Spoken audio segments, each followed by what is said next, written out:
একটা জিনিস বলেন তো, যে আপনি কারো বাড়িতে যাচ্ছেন তার আমন্ত্রণে, তার বাড়িতে যখন যাবেন তাহলে সেই বাড়ির যিনি কর্তা ব্যক্তি, সেই বাড়ির যিনি প্রধান ব্যক্তি, তার সঙ্গে আপনার সাক্ষাৎ হবে না, এবং সাক্ষাৎ হবে কি হবে না সেটি সেই বাড়িতে গিয়ে পৌঁছার পরেও আপনি নিশ্চিতভাবে বলতে পারবেন না।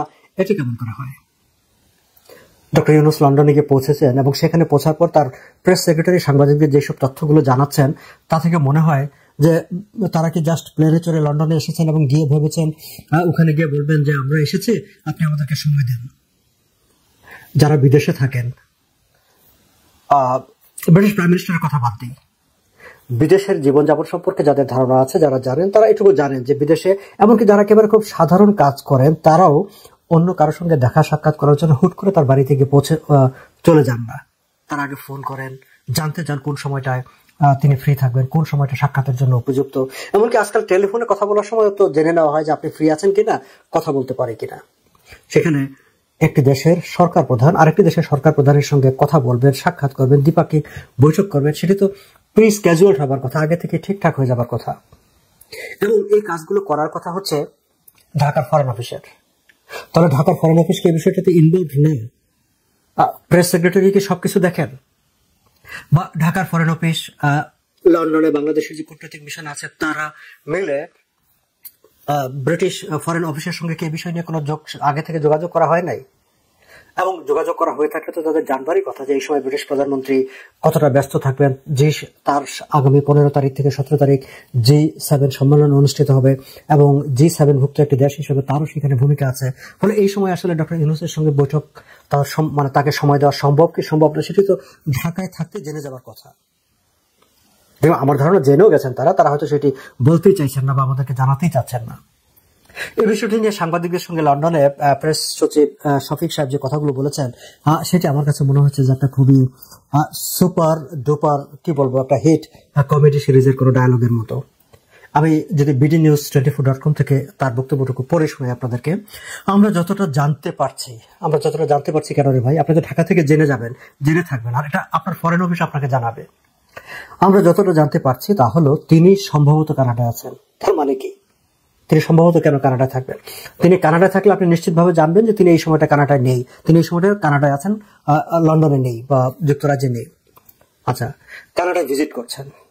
আজকে একজন ব্রিটিশ পার্লামেন্টের এমপি এসেছিলেন, তিনি জানালেন যে উনি কানাডা আছেন। তারপরে আমরা এক ধরনের কথাবার্তার মধ্যে আছি, যদি সময় বা সূচি মিলে যায় তাহলে বৈঠকটি হবে, আর যদি সূচি না মেলে তাহলে এটা নিয়ে কাজ হচ্ছে। আমি এইটুকু বলতে পারি, এই বৈঠক নিয়ে কাজ হচ্ছে। ভাই কি কাজ হচ্ছে? মানে অন্তর্বর্তী সরকারের ডক্টর ইউনূস নিজে এবং তার চারপাশে থাকা লোকজন, তার প্রেস উইং এবং এই সরকারের অনেক হুমরা চোমরা গুরুত্বপূর্ণ ব্যক্তিরা দেশের সাধারণ মানুষকে যে কি ধরনের জাহেদুর রহমান হলে হয়তো বলতেন যে তারা আমাদেরকে ইডিয়ট ভাবে, আমি সেই শব্দটি ব্যবহার করলাম না, কিন্তু তারা যে আমাদেরকে মানে কতটা বোকা ভাবে এবং তারা যা বলবেন সবই আমরা বিশ্বাস করবো অন্ধভাবে, এরকম একটা ভাবনা নিয়ে তারা কথাবার্তা বলেন। এই বাটপাড়ির চমকের মধ্যে ইউনূসের গুণ হলো একটাই, যে ইউনূস নিজেকে সুন্দরভাবে উপস্থাপন করতে পারে, প্রতারণামূলক কথাবার্তা বিশ্বাসযোগ্যভাবে বলতে পারে, এবং যখন কেউ এটা পারে তখন সে অনেক ধরনের সুযোগ পায়। এখন যেহেতু ইউনূসকে তারা দেখেছে একটা দরিদ্র দেশের, যে দেশে অনেক মানুষ, দেশটা কৌশলগতভাবে একটা একটা একটা কৌশলগত পজিশনে আছে, সুতরাং এই ধরনের একটা লোককে কাল্টিভেট করার জন্য পশ্চিমের দেশগুলো চাইবে, এটা খুবই স্বাভাবিক। এবং তারা ইউনূসকে তৈরি করেছে সেজন্য, যে বিভিন্ন পুরস্কার দিয়ে তাকে নোবেল প্রাইজ দিয়েছে। নোবেল প্রাইজ দিল তাকে শান্তির জন্য, অথচ নোবেল প্রাইজ দেওয়ার উচিত ছিল তাকে অর্থনীতিতে, যদি তার গ্রামীণ ব্যাংকের আসলে কোনো কন্ট্রিবিউশন বাংলাদেশের কাছে বা মানব সমাজের কাছে থেকে থাকে। কিন্তু তারা সেটা করে নাই। এই জন্য যে তাহলে তো তাকে যদি অর্থনীতিতে পুরস্কার দেয়া হতো তাহলে তো অর্থনীতিবিদরা প্রশ্ন তুলতো, গ্রামীণ ব্যাংকের যেসব বুজরুকি আছে সেগুলো কিন্তু অর্থনীতিবিদরা বের করে ফেলতো। যা হোক, এইভাবে ইউনূসকে তারা গড়ে তুলেছে, এবং ইউনূস যেহেতু কষ্ট করে তার এই অবস্থা তৈরি করেছে, করতে গিয়ে তার নিজের যে ব্যক্তিগত স্বাদ আহ্লাদ সেগুলো তো তার মধ্যে জাগ্রত হয়েছে। তো সেগুলো পূরণের একটা বড় সুযোগ হলো বিদেশ ভ্রমণ। বিদেশ ভ্রমণ ইউনূসের অত্যন্ত প্রিয়। সুতরাং যে কোনো সুযোগে ইউনূস বিদেশ ভ্রমণে যাবে, এটা খুবই স্বাভাবিক। এইখানে আর কিছু নাই যে ইউনূস লন্ডনে গেল, ইউনূস কাতার গেল, ইউনূস আজারবাইজান গেল, ইউনূস জাপান গেল, ইউনূস জাতিসংঘে গেল, ইউনূস 9 মাসে 10টা সফর করলো। কেন করলো? ইউনূসের বিদেশ সফর ইউনূসের অত্যন্ত পছন্দের একটা জিনিস। আপনারা খেয়াল করবেন, প্রধানমন্ত্রী শেখ হাসিনার সময়ে যখন ইউনূস মামলা হাজিরা দিচ্ছিল বিভিন্ন জায়গায় গিয়ে, তখন সে রাস্তায় বের হলেই বা বিভিন্ন জায়গায় ইন্টারভিউ দিলে একটা কথা বলতো যে আমার স্ত্রী অসুস্থ। ভাবটা যেন এমন, তার স্ত্রী অসুস্থ, সেই জন্য প্রধানমন্ত্রী শেখ হাসিনার উচিত হয়নি তার বিরুদ্ধে এই ধরনের দুর্নীতির মামলাগুলো দেয়া। এবং ইউনূস কিন্তু এটা একটা অধিকারের জায়গা থেকে বলেছিল। বাংলাদেশের মানুষ কিন্তু এটা বুঝতে পারেনি যে আমি এত বড় লাট সাহেব, আমি দুর্নীতি করব, তার জন্য তো আমাকে ধরা যাবে না। আমার দুর্নীতির জন্য তোমরা আমাকে ধরবা, এটা হচ্ছে আমার স্ত্রীর সেবা খেদমত আমি করব, এটা অনেক বড় বিষয়। কিন্তু ইউনূস কিন্তু ওইটাও প্রতারণা করেছে। তার আসলে স্ত্রী প্রেমে এসে সেবা খেদমত করছে, এটা তখনও কিন্তু পুরোটাই মিথ্যা কথা ছিল। কারণ হলো ইউনূস যে এখনই বিদেশ সফর করছে, বরং ইউনূস এখন একটু কম বিদেশ সফর করছে। ইউনূস আগে অনেক বেশি বিদেশ সফর করত এবং কখনোই দেখা যায়নি ইউনূস তার স্ত্রীর কথা বলে বাংলাদেশের মানুষের সহানুভূতি কেড়েছে। কিন্তু সে কিন্তু তখনও কিন্তু সারা বছরই সে বিদেশেই থাকতো। ইউনূসের গত 30-40 বছর, বিশেষ করে নোবেল প্রাইজ পাওয়ার পর থেকে তার জীবনটাই কেটেছে বিদেশের 5 স্টার হোটেলগুলোতে এবং বিমানের প্রথম শ্রেণীতে। কিন্তু সে একটা দিনও কিন্তু তার বিদেশ ভ্রমণ কখনো কমেনি, কোনো কিছুই কমেনি। সে মানুষের সহানুভূতির জন্য তার স্ত্রীর কথাটা তুলল। তারপরে 5ই আগস্টের জঙ্গি উত্থানের পর যখন ইউনূস বাংলাদেশের ক্ষমতা হাতে পেয়ে গেল, তারপর দেখা গেল তার আর স্ত্রীর কোনো কথা নাই। তার স্ত্রী কোথায় কেউ আমরা জানি না। আছে কে? সে একটা সুন্দরী মেয়েকে নিয়ে ঘুরে, লামিয়া নামে। আমি আজকে সকালে ইউনূসের যে চিফ অ্যাডভাইজারের যে টুইটার ছিল, টুইটারটা খুলে দেখলাম যে লন্ডনে ইউনূস কি করছে। তার সেখানে 3টা টুইট দেখলাম। একটাতে ঠিক আছে, বাংলাদেশের রাষ্ট্রদূত আবিদা ইসলাম তাকে গ্রহণ করছে, এই ধরনের মানে চাষা ভূষাদের মতো অবস্থা। তার অবস্থা হলো একেবারে রাস্তার লোকের মতো। সে ওইখানে গিয়ে বসে আছে, আবিদা তাকে গ্রহণ করছে, আর হোটেলে বসে সে কোনো একটা প্রাইভেট এয়ারলাইনের তাও ডেপুটির সাথে কথা বলছে, আর একটা হলো এয়ারবাসের লন্ডনের কোনো কর্মকর্তার সাথে কথা বলছে। আমার হাসি হলো ওই দুটোতে দেখি ওই লামিয়া বসে আছে, তার বর্তমানে তার যে জীবন সঙ্গী হয়ে গেছে। এবং লামিয়া সম্পর্কে অনেক কিছু আমাকে অনেকে বলে, আমি আসলে সেই দিকে যাব না। ইউনূস ব্যক্তিগত জীবনে কি করে না করে এগুলোর প্রতি আমাদের আগ্রহ থাকুক বা না থাকুক, সেটা আসলে বিবেচ্য বিষয় না। বিবেচ্য বিষয় হলো ইউনূস কিন্তু বাংলাদেশকে ধ্বংস করছে এবং তার যত ধরনের কামনা, বাসনা, ক্ষুধা সবই সে মিটিয়ে নিচ্ছে। সেজন্য লামিয়া আমাদের আলোচনার অংশ। হাসিটা এমন ভাবে পেলো, একেবারে লামিয়াকে ঝকঝকে তকতকে দেখাচ্ছে। সে ইউনূস বাংলাদেশে একটা মানুষের জীবনের সবচেয়ে বড় উন্নতি করে দিয়েছে, সেটা হলো লামিয়া নামে একটা মেয়ের। তাহলে ইউনূস লন্ডনে কেন গেল? এটাই যে ইউনূস আসলে লন্ডনে গেছে, যাওয়ার সুযোগ পেলে সে যাবে, সে যেখানেই যাওয়ার সুযোগ পাবে যাবে। আর একটা জিনিস আপনারা বুঝবেন যে পৃথিবীতে লন্ডনের এই অনুষ্ঠানটা কথা বলছি না, সে যেখানে গেছে, পৃথিবীতে সব সময় সব ধরনের বড় বড় আয়োজন হয় এবং বেশিরভাগ আয়োজন করে অনেক ধরনের ধান্দাবাজ অর্গানাইজেশন। তাদের কিছু লোক লাগে দেখানোর জন্য যে আমি এই আয়োজনটা করছি, এখানে একজন প্রধান অতিথি আছে বা এখানে একজন আসবে। কে আসবে? ইউনূস আসবে। ইউনূসকে বাংলাদেশের এখন সরকার প্রধান। সুতরাং এইটা দেখাতে পারলেও অনেকের কাজ হয়ে যায় এবং এগুলোতে চাইলে ইউনূস আরো বেশি যাইতে পারে। ইউনূস হয়তো লজ্জায় যাচ্ছে না, আমার ধারণা ওর মাসে 3 থেকে 4 বার 5 বার বিদেশে যাওয়ার শখ সেটা মিটছে না, কারণ ইউনূস লজ্জায় যাচ্ছে না। কিন্তু ইউনূস চাইলে অনেক বেশি বিদেশে যাইতে পারে এবং এইসব বিদেশে যাওয়ার জন্য প্রোগ্রামের কিন্তু কোনো অভাব হয় না যদি কেউ চায় সরকার প্রধান হিসাবে। কারণ অর্গানাইজাররা খুঁজতে থাকে যে তাদের তারা যে আয়োজন করবে সেটার মান মর্যাদা বাড়ানোর জন্য দুই একটা সরকার প্রধান লাগে। আর ইউনূস তো একটা বড় সম্পদ এই ধরনের ধান্দাবাজদের জন্য। ইউনূস হয়ে গেছে কি একটা ধান্দাবাজ সার্কেল হয়ে গেছে। ইউনূস যত ধরনের পুরস্কার পেয়েছে এর বেশিরভাগ আয়োজক এবং পুরস্কার সবই দুই ধরনের ধান্দাবাজির বিষয়। এটা অর্থাৎ দুই তরফ থেকেই নিজেদের স্বার্থের উদ্ধারের বিষয়। কেমন আমি অনেক ধরনের এই ধরনের অনুষ্ঠান আমি জানি, কিন্তু আসলে এগুলো নিয়ে আমি বলে সময় দীর্ঘ করতে চাই না।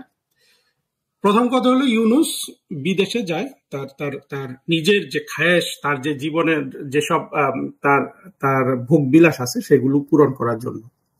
এর সাথে কোনো দেশের কারো কোনো স্বার্থের কিছু নাই, এর সাথে আছে তার নিজের স্বার্থ। ইউনূস ক্ষমতায় আসার পর থেকে আমরা জানি সে তার ব্যক্তিগত যে ধরনের স্বার্থগুলো ছিল সেগুলো সে একেবারে একটা দিনও কিন্তু অপেক্ষা করে নাই। সেই 666 কোটি টাকা রাষ্ট্র থেকে নিয়ে নেওয়ার সহ কোন জায়গায় কিন্তু সে একটা বিন্দু কিন্তু সে কিন্তু তার স্বার্থ সিদ্ধির জন্য ওয়েট করে নাই। এবং পৃথিবীতে কোথাও কোনো মানুষ রাষ্ট্রপ্রধান হয়ে এমন নির্লজ্জভাবে নিজের স্বার্থ সিদ্ধি করেছে এটা কিন্তু দেখা যায় না। তো এটার জন্য অবশ্যই বাংলাদেশের মানুষের এটা প্রাপ্য ছিল। বাংলাদেশের মানুষই তো ইউনূসকে আজকের এই জায়গায় নিয়ে এসেছে।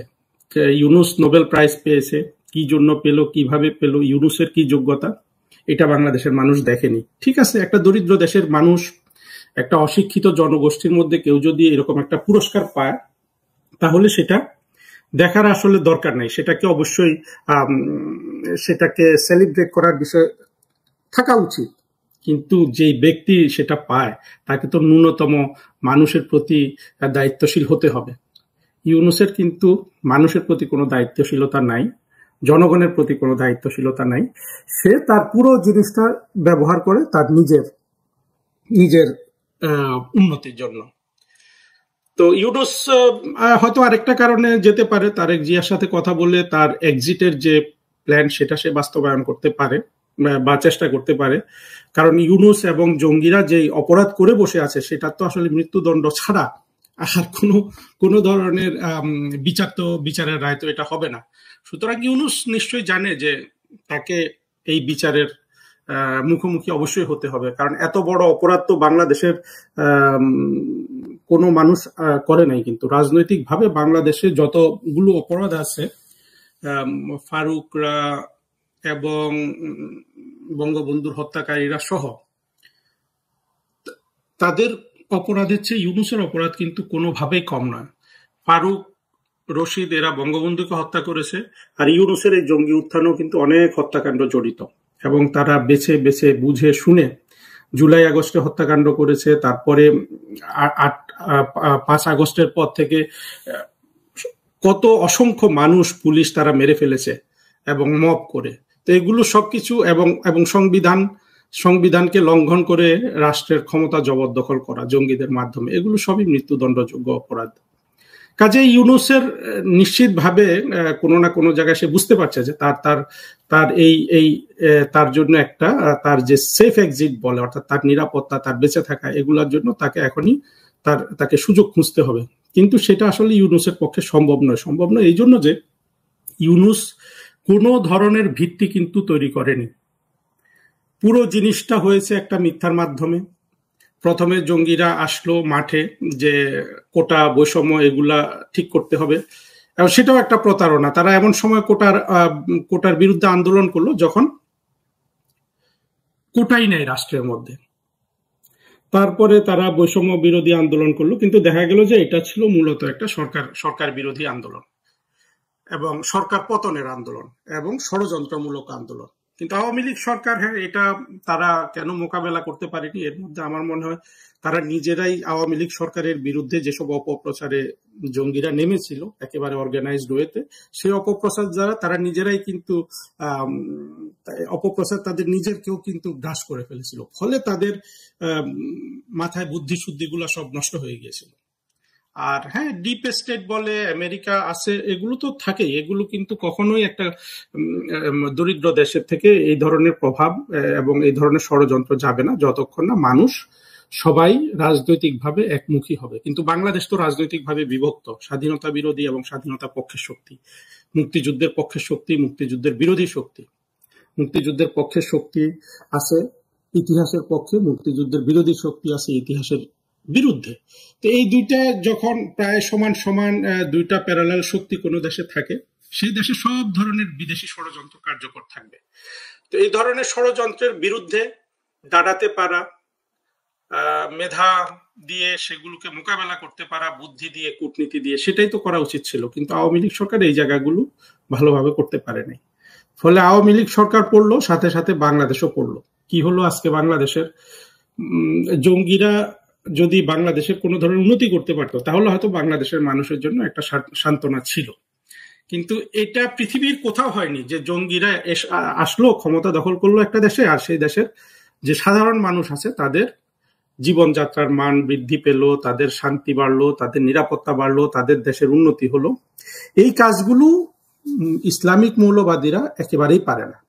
কে দিল পীড়িতের বেড়া লিচুরও বাগানে, হালের জনপ্রিয় গান। আমরা জানি না আসলে কে সেই বেড়াটা লিচুর বাগানের সামনে দিয়েছিল, কিন্তু ডক্টর ইউনূসের হোটেলের সামনে একটা বিশাল বেড়া দিয়েছিল আওয়ামী লীগ, যুক্তরাজ্য আওয়ামী লীগ এবং তার অঙ্গ সংগঠন, তার কর্মী সমর্থকরা। এবং এতে করে ডক্টর ইউনূসকে পেছনের দরজা দিয়ে হোটেলে ঢুকতে হয়েছে। মব রাজা ভাইসা গেল, মব ঠেকাইব ক্যাঠা। বাংলার মব রাজা এসে এখন এখানে আওয়ামী লীগের মব এর মুখে পড়েছিলেন, এবং যদি তিনি সামনের দিকে যেতেন আমার ধারণা খুবই একটা বিব্রতকর সিচুয়েশন আমাদের সকলের জন্যই হতো। সেটা যাই হোক, সেটা কখনোই প্রত্যাশিত নয়, কিন্তু হয়েই যায়। কিন্তু এইটাকে বাদ দিলে আমি বলবো যে ডক্টর ইউনূসের লন্ডন এসে লন্ডভন্ড হয়ে যাওয়ার কাহিনী শুরু হয়ে গিয়েছে।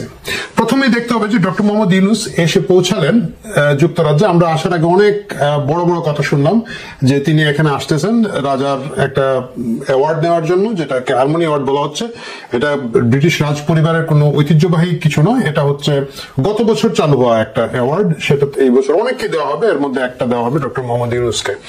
সেটা যাই হোক, এই কারণে তিনি এসেছেন বললেও, এবং শুনলাম যে ব্রিটিশ প্রধানমন্ত্রীর সাথে তার একটা বৈঠক হওয়ার কথা আছে, এই সেই অনেক কিছু হওয়ার পরে তিনি যখন বিমানবন্দরে নামলেন, তাকে রিসিভ করার জন্য, বাংলাদেশের সরকার প্রধানকে রিসিভ করার জন্য ব্রিটিশ সরকারের কেউ সেখানে উপস্থিত ছিলেন না।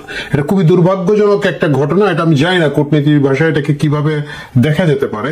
মানে আমি বলছি না যে এখানের মধ্যে মন্ত্রী, উপমন্ত্রী বা এমপি আসবেন, অন্তত পক্ষে ব্রিটিশ পররাষ্ট্র দপ্তরের কিছু যদি নিচু সারির কর্মকর্তা কর্মচারীও আসতেন তাহলে মনে সান্ত্বনা দেওয়া যেত। আমরা দেখলাম ভিডিওতে ডক্টর মোহাম্মদ ইউনূস সাধারণ যাত্রীদের মধ্যেই এসে পৌঁছালেন, এবং তার যে অকৃত্রিম সঙ্গে আমাদের ডাস্টবিন শফিক ভাই, ডাস্টবিন শফিক ভাই তো না, যাই হোক আপনারা বুঝতেছেন কার কথা বলছি। মানে শফিক ভাই খুব তাড়াহুড়া করে ছবি তুলছেন। যে সম্প্রতি আমরা দেখেছিলাম যে সরকারের পয়সা অনেকগুলো দামি আইফোন কেনা হয়েছে ছবি তুলে দেওয়ার জন্য, তিনি সেটাকে হালাল করছেন। এইভাবে সে ডক্টর মোহাম্মদ ইউনূস ঢোকার পরে 2 ঘন্টা বিশ্রাম নিয়ে প্রথম যে কাজটা তিনি করলেন সেটি হচ্ছে এয়ারবাসের যে সিনিয়র এক্সিকিউটিভ ভাইস প্রেসিডেন্ট তার সাথে একটা বৈঠক করলেন, এবং তারপরে আরেকটা বৈঠক করলেন গ্রাউন্ড হ্যান্ডলিং এর একটা কোম্পানির সাথে। 2টা কোম্পানির সাথেই তিনি কথাবার্তা বললেন, এবং যেটা বোঝা যাচ্ছে এখানে একটু ব্যবসা বাণিজ্যের ব্যাপার আছে। ডক্টর ইউনূসের এই জিনিসটা আমার খুব পছন্দ। মানে যে কোনো জায়গায় গেলে তিনি প্রায়োরিটি দেন ব্যবসাকে, এবং সেই ব্যবসাটা দেখা যায় রাষ্ট্রের, কিন্তু শেষ পর্যন্ত হয়তো গ্রামীণের খাঁচায় পড়ে যায়। আমিও খুব অবাক হবো না যদি কিছুদিন পরে শুনি যে এখানের মধ্যে গ্রামীণ গ্রাউন্ড হ্যান্ডলিং কোম্পানি নামে একটা লাইসেন্স হয়েছে এবং তার টার্মিনালের কাজ গ্রামীণ পেয়ে গিয়েছে।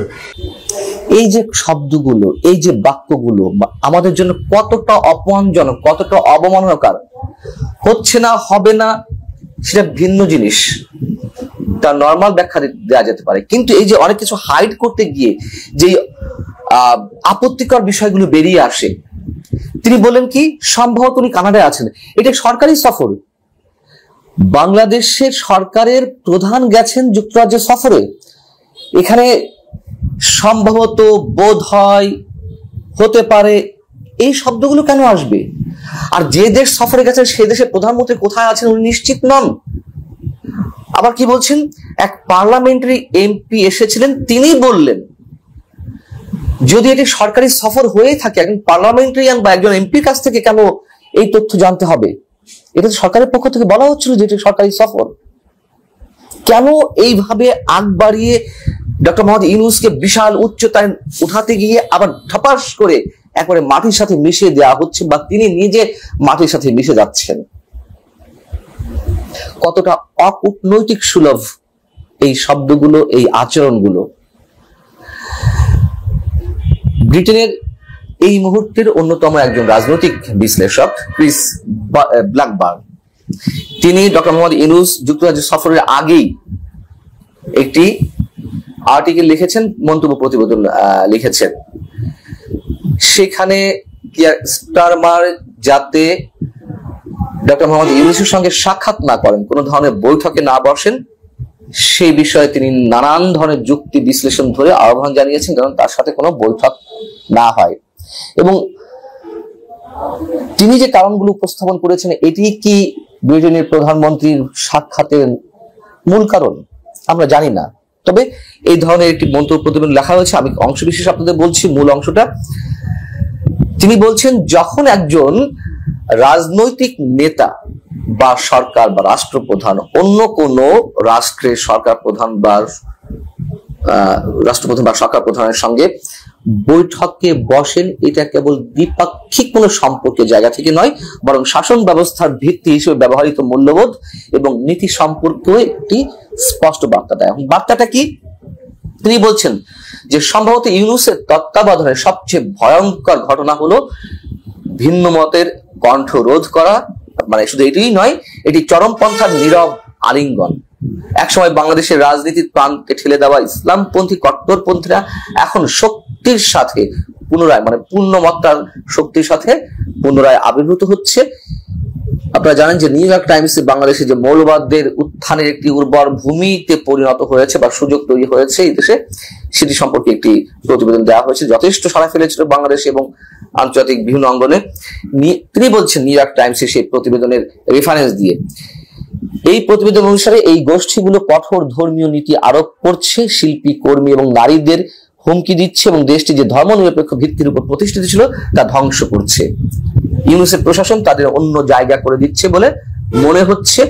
সুবিধাজনক ভাবে হোক অথবা হিসাব নিকাশের বাইরে হোক, যেভাবেই হোক, বাংলাদেশের বহুত্ববাদের মূল্য এরই মধ্যে তার ঘাটতি অনুভূত হচ্ছে।